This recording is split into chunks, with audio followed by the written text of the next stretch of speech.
Hey, what is up, everybody? My name is Michael, or Kiratze Online. Hopefully you guys are having a great day as usual. I am here with the S rank winning deck. I always like showing the deck that actually got me to S rank. And I made it just in time. This is the last, the time I'm uploading this. It is February 29th. It is the last day of the February season, and I got S rank.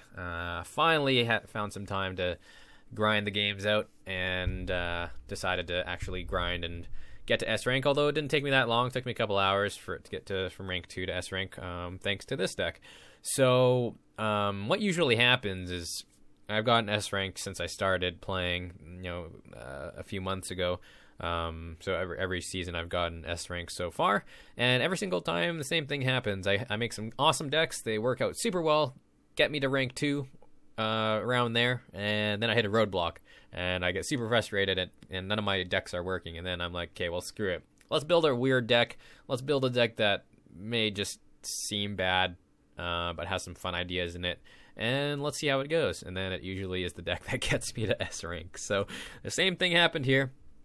Like yesterday on Sunday, I grinded for a few hours and I didn't rank up from 2. I was just hit a roadblock, and today I was like, okay, well, let's make a new deck, and yeah, I got to S rank. So here's the deck that got me to S rank. It's an aggro deck, but it's like an aggro control deck. Yeah, a little bit interesting. It's an aggro deck that we're running both Ritual Banishing and Sarlacs. So I wanted a deck that could possibly do well against Songhai. We have a lot of ways to deal with artifacts. We're pretty fast, and we still have a lot of burst in the deck thanks to Shadow Reflections and Saber Spines and Flameblood Warlocks and Void Pulses and stuff like that. But I wanted the deck to be fairly consistent about against everyone else as well. So why Sarlac in an aggro deck? It is obviously an anti-tempo card. It is obviously not a fast card.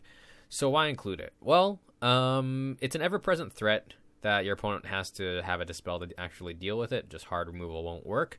It can help ping off artifacts. It can help you with trading. Barring any ridiculously bad RNG, more often than not, it's going to be in range of the battle, so it can actually hit your opposing, the opposing general. So I figure, well, with Knights or Assassin being out of the running for being a finisher and being another good target for Shadow Reflection, Sarlac is just always going to be there. So why not include Shadow Reflection on Sarlac? It's just an easy way to cash in 5 damage for 3 mana when you're running a lot of cards that aren't going to survive long enough where you can apply them unless it's a rush minion.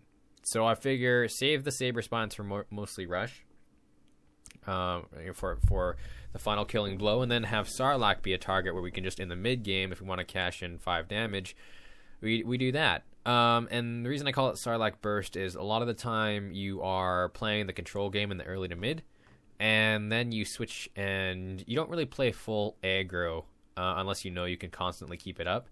The thing is with this deck, and thanks to Abyssian and thanks to cards like Flameblood Warlock, in the late game you can just set up for incredibly bursty turns. I'm talking like 10 plus damage bursty turns, and you use a lot of low cost damage spells like Void Pulse, Grasp of Agony, Flameblood, and Shadow Reflection to actually do that. So that's why Sarlac's nice. So in the late game when Sarlac's there, and you have a lot of mana available, you can even do crazy things like double Shadow Reflection into Flameblood Warlock or something like that, and that's like 14 damage plus 16 damage with the general attack. And so you want to set up turns like that with a deck like this. And so that's why we have the Ritual Banishings as well, to sort of deny value from Lantern Foxes. We can kill off big threats when we're playing against other, big Abyssian decks. It just helps us deal with those threats that, as an aggro deck, you really don't normally deal with, and you're just relying on getting those draws to draw into more damage and drawn to lethal. But when you're going full face, this is one of the reasons I don't like full face, is because there's a lot of healing in the game. You generally just go full face, your opponent deals with your wimpy threats and then just heals up, and then you're out of gas. Even if you draw into your right of the Undervault, you could potentially whiff, and you just might not be able to keep up because you will be spending a little bit of time drawing those cards. So I wanted a deck that was aggro-ish, but mainly in the early to mid game, thanks to the Knights or Assassin change. I don't think, it's a lot less likely you can actually go on full on face and win, because you have one less finisher, you have one less source of just instant damage, and just less damage overall. But when you're chipping away at health with Grasp of Agonies, Flame Bloods, just your opposing general is going to be hitting cards like Flame Blood Warlock and Knights or Assassin with their face more often than not, just because they're low health and you don't want them to trade with their minions most of the time. You can chip away at their health, and thanks to all the healing that you have in your deck, you're able to just out-sustain them and just set up for those big bursty turns, which is generally what you want. This is like a combo deck almost, but with not a specific combo. It's just really you have multiple pieces in the deck that do instant damage that you were trying to set up for, combined with Shadow Reflections essentially on like a Sarlac or just anything pretty much. You can cash in on anything, and like Emerald's a good card for that. You can, once you're controlling the board, if you have an Emerald and you don't hit them, you can do crazy stuff like double Shadow Reflection. Like I won a game, I had an Emerald Rejuvenator and I double Shadow Reflection and then Flame Blood Warlock in the same turn, and that's 17 damage.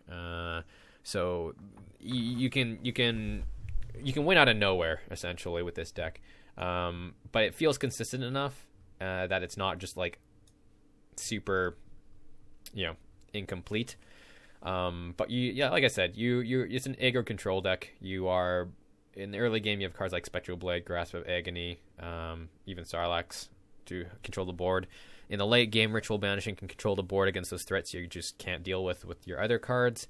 Otherwise, you're just chipping away at their health when you can, but really play the control game until you just need to start hitting face, and then just set up for a big bursty turn.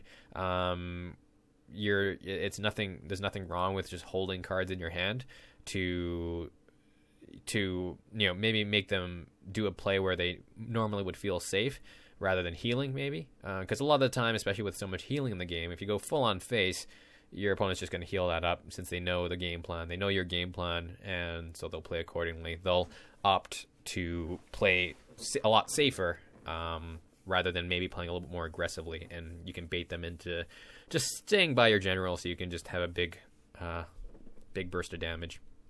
So yeah, this is the deck that got me to S rank, and it worked out quite well.